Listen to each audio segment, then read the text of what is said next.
नमस्कार दोस्तों, स्वागत है आपका साइट फॉर वर्ल्ड के ऑफिशियल लर्निंग प्लेटफॉर्म पर, जहां स्टूडेंट्स और जॉब सीकर्स के लिए करियर, टेक्नोलॉजी और प्लेसमेंट से जुड़ी इंडस्ट्री ओरिएंटेड और प्रैक्टिकल नॉलेज दी जाती है। अगर आप अपनी स्किल्स को नेक्स्ट लेवल तक ले जाना चाहते हैं तो आप बिल्कुल सही जगह पर आए हो। चलिए शुरू करते हैं आज का इम्पोर्टेंट सेशन। नमस्ते स्टूडेंट्स, आज हम क्रैक करने वाले हैं डेटाबेस कीज के कोड को। सुनने में थोड़ा टेक्निकल लग रहा है ना, पर टेंशन मत लो, ये किसी भी डेटाबेस डिजाइन का सबसे इम्पॉर्टेंट हिस्सा है। चलिए शुरू करते हैं। तो सबसे पहले एक बहुत जरूरी सवाल, अगर हमारे पास एम्प्लॉय आईडी या सोशल सिक्योरिटी नंबर जैसे नेचुरल आईडीज पहले से ही हैं, तो हम ये नए आर्टिफिशियल आईडीज यानी सरोगेट कीज आखिर बनाते ही क्यों हैं? ये एक बहुत कॉमन कंफ्यूजन है, राइट? चलो आज इसको बिल्कुल क्लियर करते हैं। ओके, तो चलिए सीधे प्रॉब्लम पे आते हैं। किसी भी डेटाबेस की सबसे बड़ी फंडामेंटल प्रॉब्लम क्या है? वो है हर एक रिकॉर्ड को, मतलब हर एक रो को यूनिकली आइडेंटिफाई करना। इससे पहले कि हम डेटा के साथ कुछ भी करें ना, हमें हर रो को दूसरी से अलग पहचानने का एक सॉलिड, रिलायबल तरीका चाहिए। समझ आ रहे हैं ना? अब इस प्रॉब्लम को सॉल्व करने के लिए हमारा पहला टूल है कैंडिडेट की। एक कैंडिडेट की क्या होती है? सिंपल भाषा में ये एक कॉलम या अ ग्रुप ऑफ कॉलम्स है जो टेबल की हर रो को यूनिकली आइडेंटिफाई कर सकता है। इसको ऐसे सोचो कि ये ऑफिशियल आईडी की जॉब के लिए एक पोटेंशियल कैंडिडेट है। क्लियर? चलो एक एग्जाम्पल से समझते हैं। स्क्रीन पे इस स्टूडेंट टेबल को देखो। यहाँ रोल नंबर हर स्टूडेंट के लिए यूनिक है, राइट? और फोन नंबर भी यूनिक ही होना चाहिए। इसका मतलब क्या हुआ? मतलब ये कि रोल नंबर और फोन दोनों ही इस टेबल में कैंडिडेट कीज बन सकते हैं। तो एक ही टेबल में एक से ज्यादा कैंडिडेट्स हो सकते हैं, ये बात याद रखना। तो अब जब हमारे पास रोल नंबर और फोन दोनों ऑप्शंस हैं, एक चॉइस तो करनी पड़ेगी। हमें एक को ऑफिशियल आईडी चुनना होगा। क्लैरिटी और कंसिस्टेंसी के लिए एक फाइनल डिसीजन लेना बहुत जरूरी है। अब आप सोचो किसको चुनेंगे? और इसी चॉइस को हम कहते हैं प्राइमरी की। बिल्कुल, प्राइमरी की वो एक कैंडिडेट की है जिसे हम टेबल का मेन आइडेंटिफायर चुनते हैं।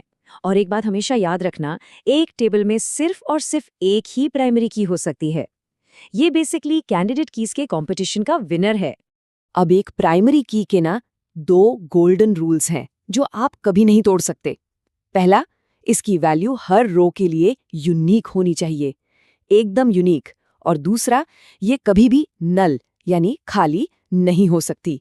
It must always have a value. ये 2 रूल्स इसके अस्तित्व के लिए फंडामेंटल हैं।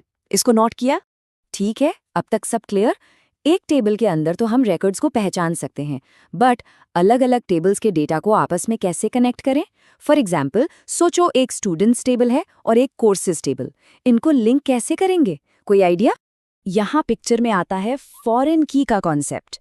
सोच लो कि फॉरेन की एक पुल, एक ब्रिज है जो एक टेबल को दूसरे से जोड़ता है। ये एक टेबल का फील्ड है जो दूसरे टेबल की प्राइमरी की को पॉइंट करता है, समझ रहे हो? और इससे 2 टेबल्स के बीच एक मीनिंगफुल रिलेशनशिप बन जाता है। और इससे बनता है रेफरेंशियल इंटेग्रिटी। बड़ा फैंसी वर्ड है, पर कॉन्सेप्ट सिंपल है। ये इंश्योर करता है कि टेबल्स के बीच के रिलेशनशिप्स हमेशा वैलिड रहें। मतलब ऐसा ना हो कि एक टेबल में आईडी तो है, पर दूसरी टेबल में उससे जुड़ा डेटा फट डिलीट हो गया। ये डेटा को ऑर्फन यानी लावारिस होने से बचाता है। बहुत इंपॉर्टेंट चीज है ये। चलिए अब वापस अपने ओरिजिनल सवाल पर आते हैं। ये कोड स्क्रीन पे देखो। ये एक डेवलपर का बहुत ही कॉमन सवाल है। अगर मैं नेचुरल की से ही मैपिंग कर रहा हूं, तो सरोगेट की यूज करने का पॉइंट ही क्या है? मैं क्या मिस कर रहा हूं? ये इस पूरे डिस्कशन का दिल है, समझ लो। और अब हम इसका जवाब ढूंढेंगे। रेडी हो? इसका जवाब समझने के लिए पहले ये देखते हैं कि ये सरोगेट की आखिर है क्या चीज। ये एक सिस्टम जनरेटेड यूनिक आइडेंटिफायर है। और सबसे इंपॉर्टेंट बात, इसका कोई बिजनेस मीनिंग नहीं होता। ये डेटाबेस द्वारा डेटाबेस के लिए बनाई गई एक आर्टिफिशियल की है, जैसे 1 2 3 एंड सो ऑन। सिंपल। इस स्लाइड पर हम इनका हेड टू हेड कंपैरिजन देखते हैं। देखो, नेचुरल की जैसे एम्प्लॉय आईडी बिजनेस के लिए मीनिंगफुल होती है, लेकिन एक बड़ा लेकिन है, बिजनेस के रूल्स बदलने पर यह बदल भी सकती है। वहीं दूसरी तरफ सरोगेट की का कोई बिजनेस मीनिंग नहीं होता, पर इसकी सबसे बड़ी पावर क्या है, ये हमेशा स्टेबल रहती है और कभी नहीं बदलती। प्लस ये सिंपल और सुपर एफिशिएंट भी होती है। ध्यान से देख रहे हो ना स्क्रीन पे। और ये कोट, भाई ये आहा मोमेंट है। एक यूजर ने अपना रियल एक्सपीरियंस शेयर किया। मेरी कंपनी ने एचआर सॉफ्टवेयर बदला और सबकी एम्प्लॉय आईडी बदल गई, लेकिन क्योंकि हमने डेटा को सरोगेट की से जोड़ा था, मैं अपना सारा पुराना डेटा बिना किसी प्रॉब्लम के बचा पाया। अब आप सोचो, अगर यहाँ सरोगेट की नहीं होती तो कितना बड़ा डेटा का मैस हो जाता। तो द क्रूशियल पॉइंट इज, सबसे जरूरी बात यह है कि नेचुरल कीज बिजनेस रूल्स पर डिपेंड करती हैं और बिजनेस रूल्स डेटाबेस के कंट्रोल से बाहर हैं। और जब बिजनेस रूल्स बदलते हैं तो नेचुरल कीज भी बदल सकती हैं और इससे आपका पूरा डेटाबेस का रिलेशनशिप टूट सकता है। सो अगर आप ऐसी की पर डिपेंड कर रहे हैं जो बिजनेस बदल सकता है, आप एक बड़ा रिस्क ले रहे हैं। समझ रहे हो सीरियसनेस इस बात?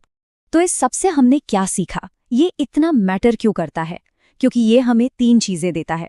पहला, डेटा स्टेबिलिटी। सरोगेट कीज आपके डेटा को बिजनेस चेंजेस से प्रोटेक्ट करती हैं। दूसरा, फ्यूचर प्रूफिंग।